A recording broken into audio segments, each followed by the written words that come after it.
जिसको हम क्या बोलते हैं कि ब्यूबो। ब्यूबो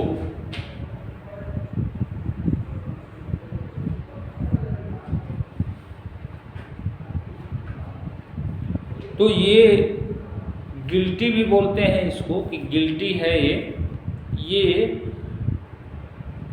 एक्जिला में, या जो एक्जिला है यानी कि ये एरिया जो एक्जिला है या ग्रोइंस के लिम्फ नोड, जो वहाँ पे लिम्फ नोड होते हैं, वहाँ क्या हो जाए, लिम्फ नोड में वृद्धि हो जाए, लिम्फ नोड बढ़ जाए, उसी को ये ब्यूबो कहते हैं। तो ये देखने में हमें मिलता है, बहुत सारे केस आते हैं। अभी हमारे पास कम से कम 10 केस इस तरीके के आए हैं जिनको हम लोगों ने इलेक्ट्रो होम्योपैथी से ठीक किया है इन बीमारियों को, और ये जो है ठीक होते हैं हमारे इलेक्ट्रोहोम्योपैथी ट्रीटमेंट से। तो बीमारी क्या होती है, ये आपका एक्जिला है या ग्रोइंस का जो एरिया है वहाँ पे इनलार्ज जो गिल्टियाँ हैं वो बढ़ जाएं, उसी को ब्यूबो कहते हैं। ठीक, तो first of all electro homeopathy में जो हम ट्रीटमेंट करते हैं किसी भी बीमारी का ट्रीटमेंट, तो जो हमने आसान भाषा में सबको समझाने और बताने का प्रयास किया, और जिस विधि से हम लोग प्रैक्टिस करते हैं इलेक्ट्रो होम्योपैथी में, कि पहला है सिम्प्टोमेटिक रेमेडी, सिम्प्टोमेटिक रेमेडी। दूसरा क्या है, ऑर्गेनिक रेमेडी। थर्ड क्या है, प्रिंसिपल रेमेडी।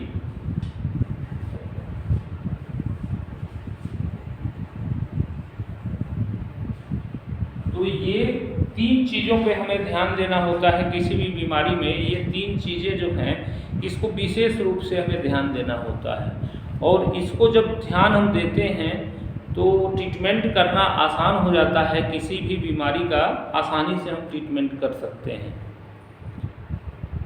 जो सोचने का तरीका है, जो सिलेक्शन ऑफ रेमेडी, कोई भी मरीज आ रहा है तो ये 3 विधि हमें अपनानी है। ठीक, कि कोई भी पेशेंट आया तो ये 3 भागों में हमें बांटना है।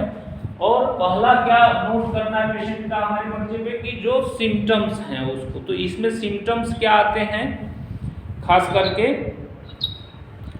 इसमें जो सिम्टम्स आते हैं कि वहाँ इनलार्जमेंट हो जाता है, कि इनलार्ज द ग्लैंड,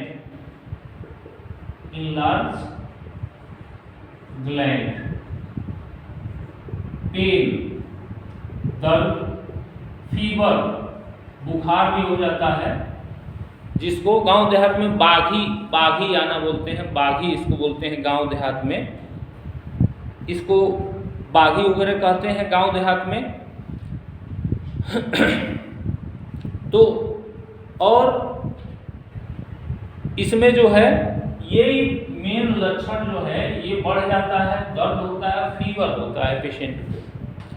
अब इसमें जो मेन आते हैं कि रेमेडी, ऑर्गेनिक रेमेडी में तो क्या है, लिम्फ नोड, यहाँ पे लिम्फ नोड होता है, हमारी काफ़ी मात्रा में लिम्फ नोड्स होती हैं, वही इनलार्ज होती हैं, तो लिम्फ नोड होता है यहाँ पे। तो आर्गन क्या होगा, लिम्फ नोड।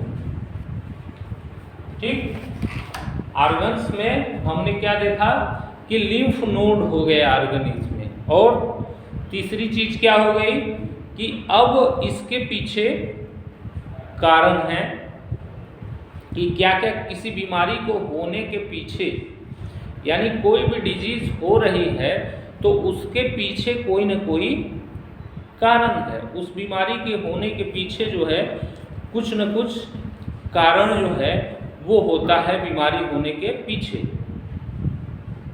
तो इसके पीछे कारण क्या है, कोई भी रोगी आए तो इन 3 चीज़ों पे जरूर ध्यान देखना है कि एक तो बीमारी किस अंग में है, किस अंग में बीमारी हुई है और किस कारण से चीज़ें हो रही हैं। अंग, कारण और फिर उसका सिम्टम्स जो होता है कि लक्षण क्या है, उसमें लक्षण क्या आ रहे हैं, ऑर्गन्स क्या इन्वॉल्व हुए हैं और कारण क्या है। तो कारण इसका क्या होता है कि हाथों या पैरों में कोई भी संक्रमण, इंफेक्शन, संक्रमण, ठीक,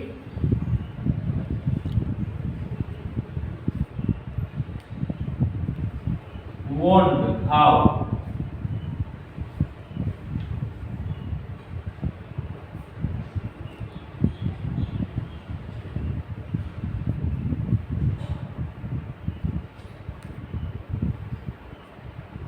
बॉयल्स, फोड़े,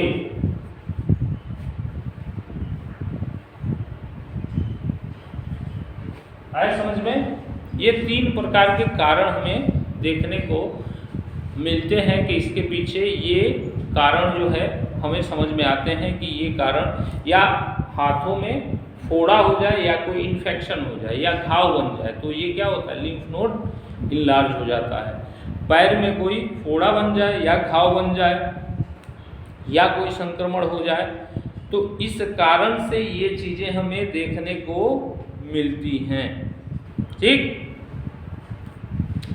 अब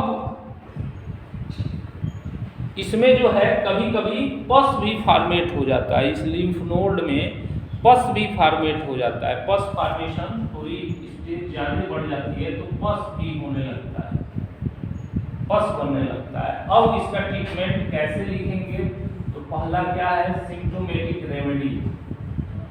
सिम्प्टोमेटिक रेमेडी में पहला क्या होता है, एक्सटर्नल होता है,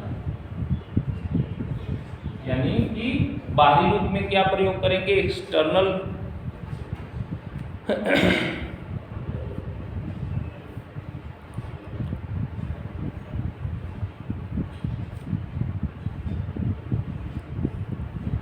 एक्सटर्नल रूप में हम इसमें क्या उपयोग करेंगे, तो A2, ठीक, A2 होगा।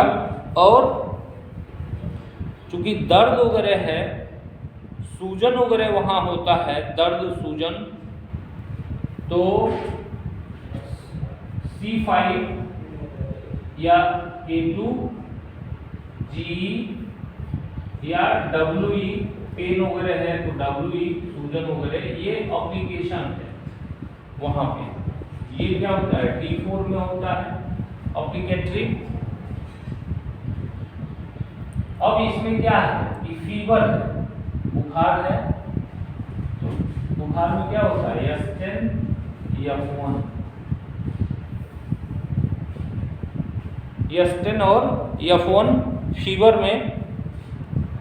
और उसके बाद S10 और F1। अब आती है आपकी ऑर्गेनिक रेमेडी। कि ऑर्गेनिक रेमेडी क्या है, तो ऑर्गेनिक रेमेडी में इसमें आपकी लिम्फ नोड इन्वॉल्व है, लिम्फ नोड जो है वो बढ़ी हुई है। तो इसमें दो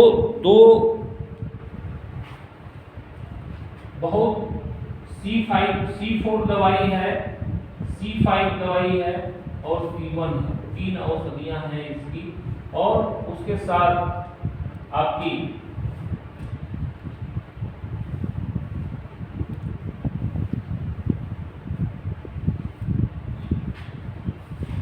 लिम्फ-1, N1,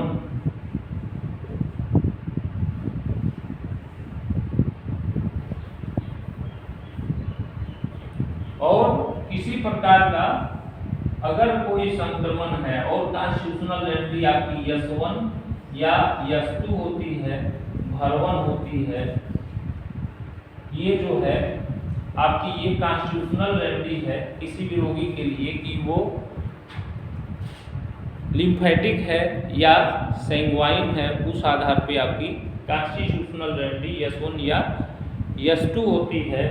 और संक्रमण है तो भरवन, और मान लो वंड, घाव बना हुआ है, समझ गए, तो घाव बना हुआ है तो घाव के लिए ये उस घाव पर भी A2C5 S5G जो है उस घाव पे, जिस घाव के कारण हुआ है, तो इसको प्रयोग कर सकते हैं। उस घाव के कारण मान लो और क्या हुआ है कि बॉयल्स हुआ है, फोड़ा हो गया, तो एक फोड़ा मान लो पकने की पोजीशन में है या फोड़ा निकला हुआ है उसके कारण हुआ है, तो फोड़े की दवाई उसमें हम ऐड करेंगे।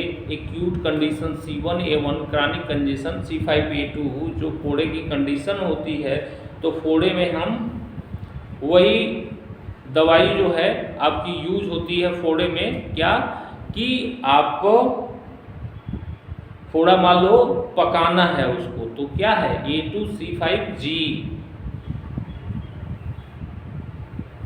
उस फोड़े को क्या करती है, पकाती है।